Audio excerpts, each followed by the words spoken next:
actor, a great guy. He's doing an incredible job. He's killing this in his career and his personal life. I can't say enough good stuff about him. He's ready, willing, and Jake able!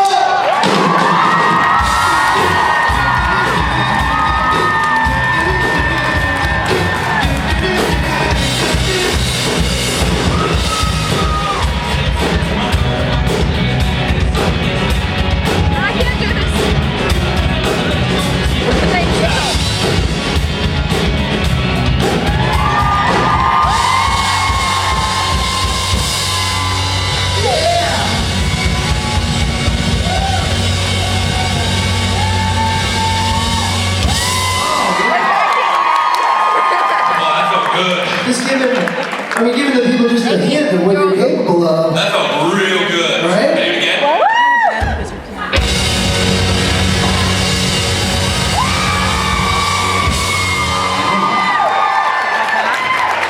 Oh, that's nice.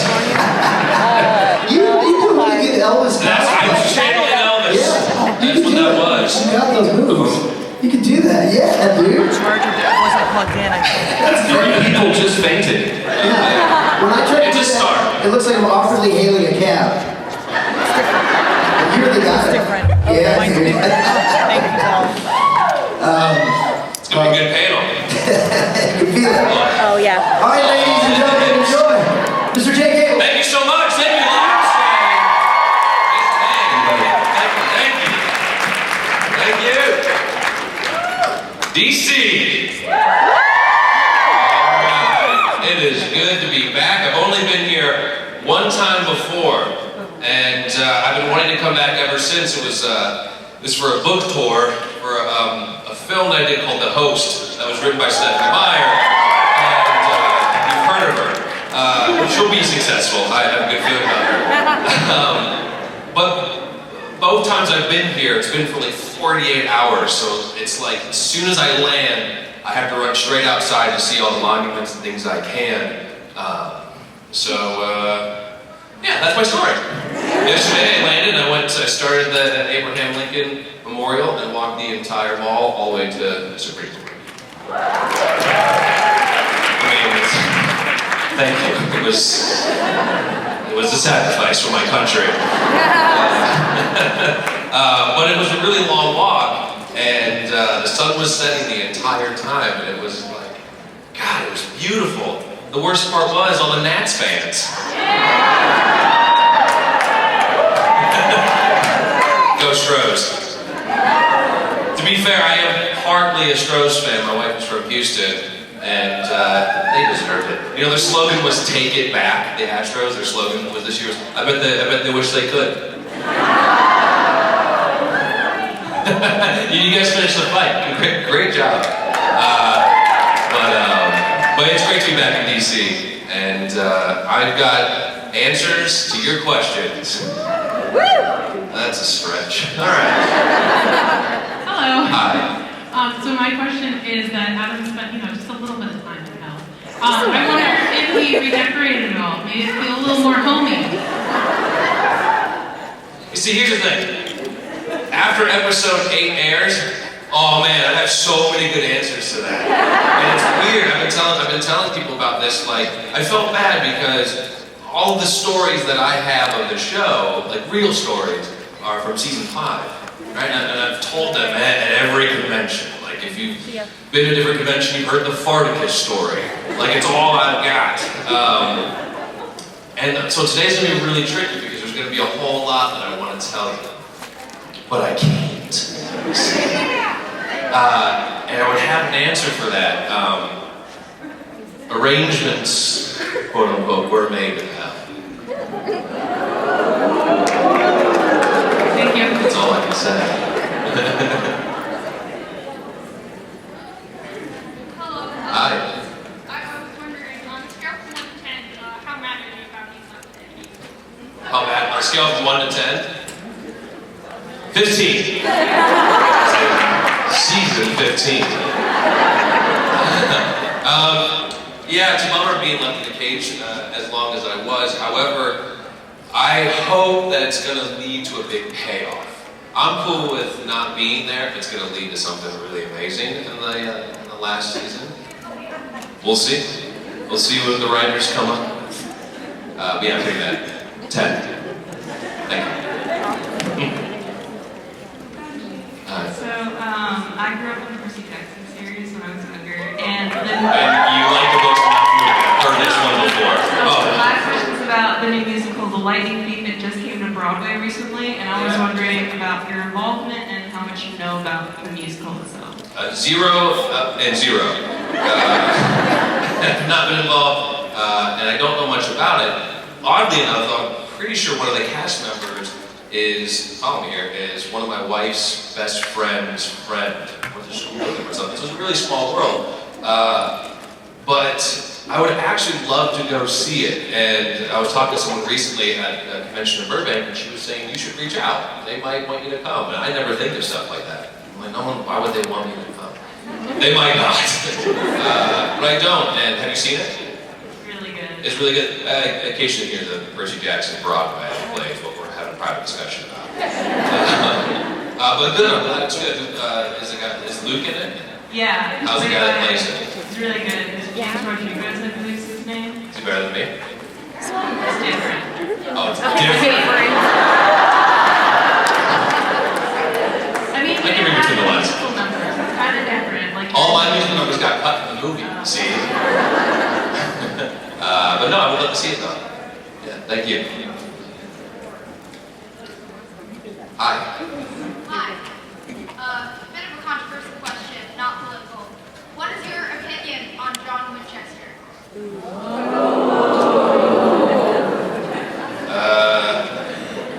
Real big jerk.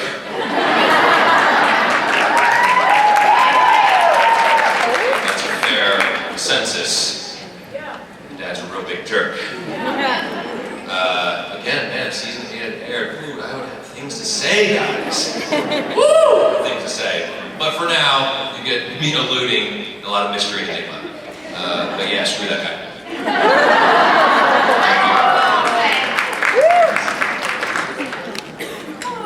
Hi. So my question is, who is your favorite protagonist in Supernatural, and who is your favorite antagonist in Supernatural?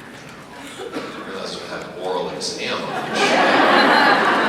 You know, I feel like the show, at some point, everyone's been a protagonist and an antagonist. That's a really good question. What's your favorite protagonist? My favorite protagonist is Cassiel. I'm kidding. I was actually thinking that. No, it sounds like an answer, but I was thinking Castiel. My favorite antagonist is Michael. My favorite protagonist? Thank you.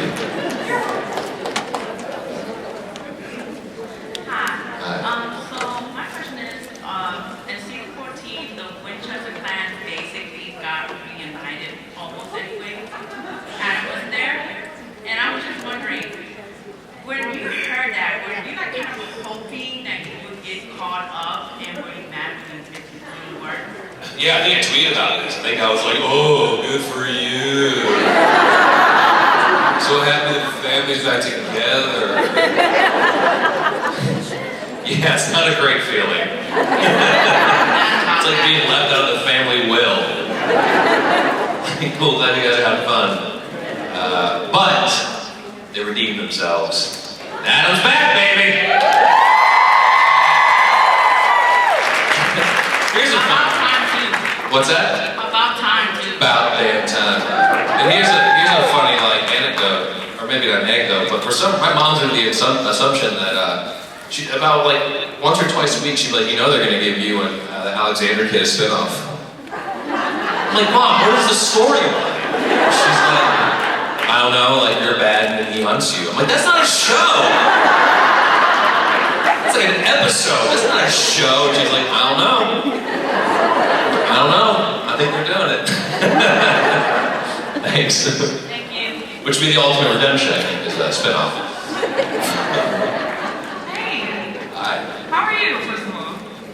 I'm great. That's good. How are you? I'm great, thank you. I'm good. So I loved you with Percy Jackson. That was like my childhood. That was amazing.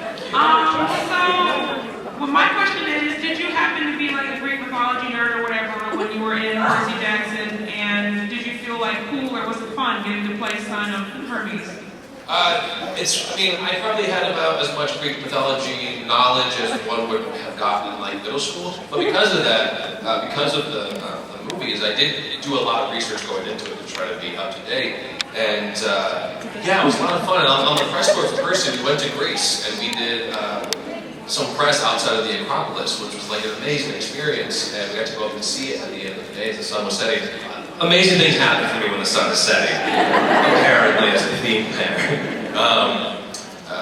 But what's really exciting as well is meeting a lot of kids who have read the books and have learned about Greek mythology because of the books. Anyone who's known me for a while knows I'm a big advocate for reading and reading for kids and adults alike. So that was huge. I may not have been in a bunch of like sexy movies, but screw that, man. I've been in movies that got kids to read books, and there ain't nothing sexier than that.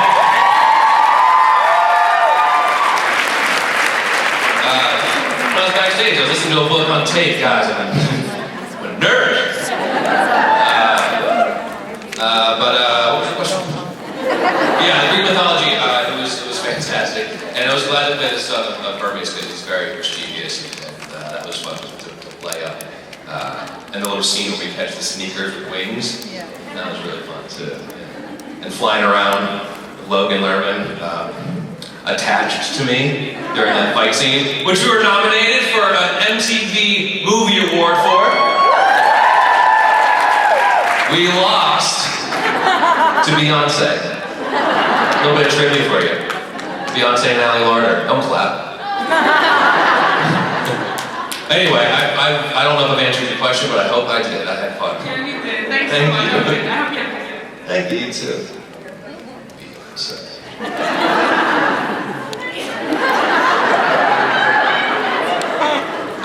Hi. So, big fan. And my question is, so if you're going to put anyone from Percy Jackson into Supernatural, and from Supernatural to Percy Jackson, who would it be and why? Luke to Supernatural, Adam, Percy Jackson, so that work. No, anyone else Besides, that makes it harder. I would put the big monster at the end of Percy Jackson 2 that we fight in Supernatural. That's a pretty big demon. I don't think they've fought anyone who's as tall as a roller coaster. Yeah. And for Supernatural, and to the Percy world, I would, Jack? No, he's gonna be doing the spin-off with me. That's Alexander, right? Yeah, we're gonna be doing the spin-off, you won't have time.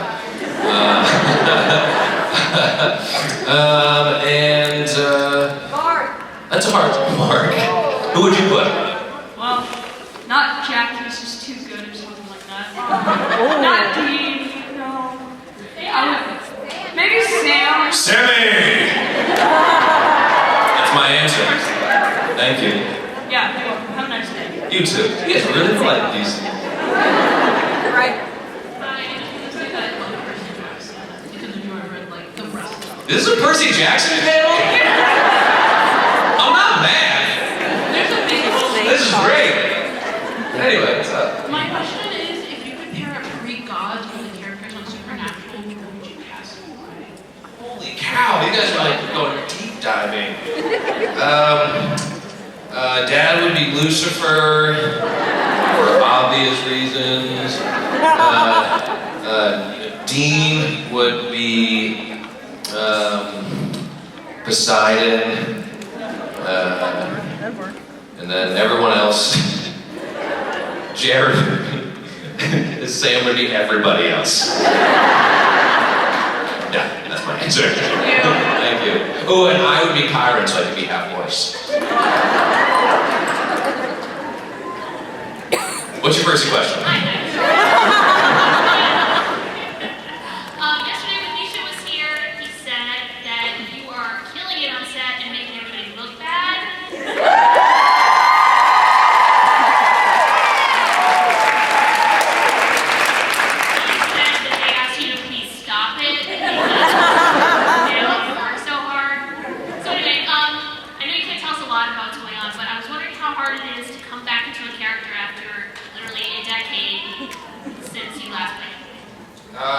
I'm just glad I didn't do like a goofy voice or something. Or like a really hard accent. That would have been hard to mirror. I'm really thankful for that. I really plan to head there. It's a part of my professionalism that they're talking about. You know, it surprised me, like once, man, I don't want to give things away. Well, like, if you saw my Instagram, you saw like what I was wearing. And it helps to wear what you're wearing. That does help.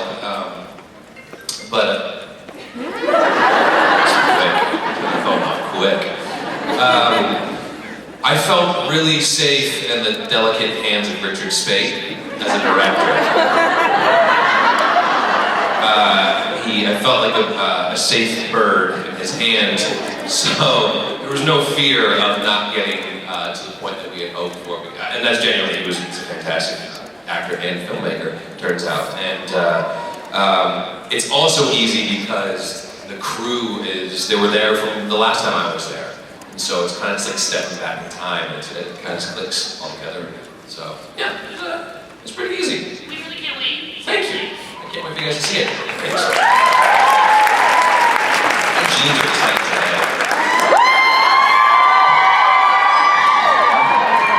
It's from cars, don't clap.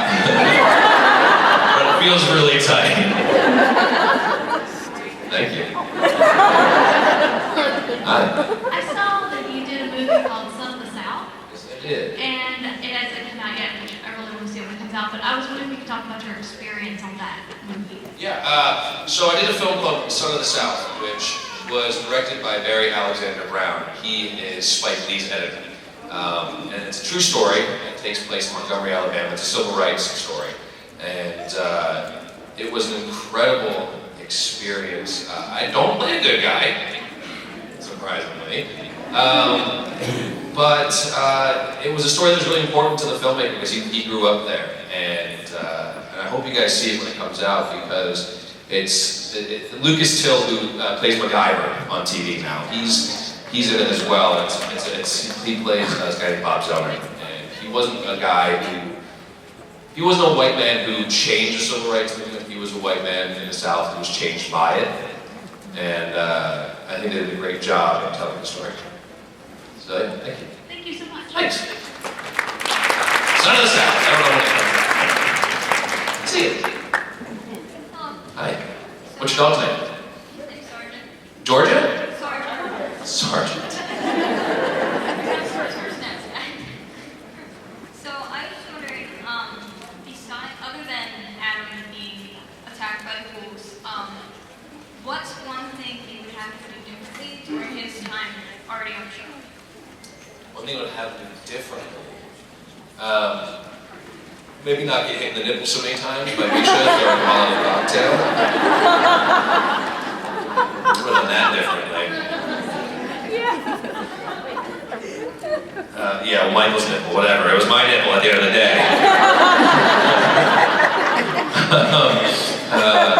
What I have done differently? I also wouldn't have liked to have stuck my finger in Sam's wound and eat like the blood because it was supposed to be chocolate-based, but it was like butt-based. It was gross. It was gross. Again, those are just personal things. I know that's not nothing to do with the character. I would like to have. I don't think I had a gun and a shotgun. I don't think I got to use it. Did I fire that gun? Clearly not enough. I wish I would have fired that gun more. And shot Sam and Dean. Ooh. Thank you. But then I would have brought them back from health, another nice brother. You know they went to hell. So I just recently went back and watched the first episode, and I was struck by how much has changed in my life since watching that the first time. So my question is, if you could go as you now and talk to you on that very first day, what would you say? Oh, that's nice. Don't trust these guys. Maybe it's worse. Oh, I don't know.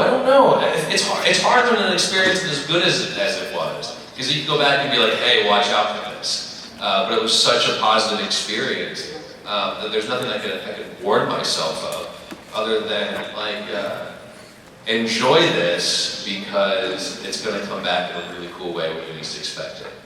And it was nice not knowing that. And the fan base is going to be awesome. So don't screw it up. Thank you. Hi. Hey, get my steps in today. My question is, if we were living in the supernatural universe, how would you, Jake, not Adam, how would Jake react to being left in hell? What do you think, you guys go crazy or something? Yeah, probably go crazy down there. That's probably what I do. I can see the things I can't say. Oh, I gotta catch myself. I don't think I would have reacted well. I don't want to go to hell for 10 years. It doesn't seem like a good time. So no, I would have acted poorly. Thank you. Hello. Were you given, or did you ever create your own backstory for Adam, since we didn't really get to know him before he was finally murdered and got him? I don't remember. I definitely wasn't given a backstory. Oftentimes, when you get a script, whether it's for a TV show or a movie, it's my job to do detective work and take what's on the page and do the character breakdown, and then reverse engineer that to see how we got here. I'm sure I probably have my notes in one of my journals somewhere from early on, because for each character I have a journal, and in one journal I have 2 journals now. But sometimes a character will take 4 or 5 pages. I know Ian O'Shea, the host, took up 10 or 12 pages in my journal. Then there's some that only take up 1 page. I don't know what Adam's was. A lot of it's also trying to figure out the mythology, the story behind it, where we are in the world. But I probably dove into okay, well, I'm living with my mom, not knowing who my father was. And that was about it. And the rest was just sort of you gotta go forward and see what happens. Thank you.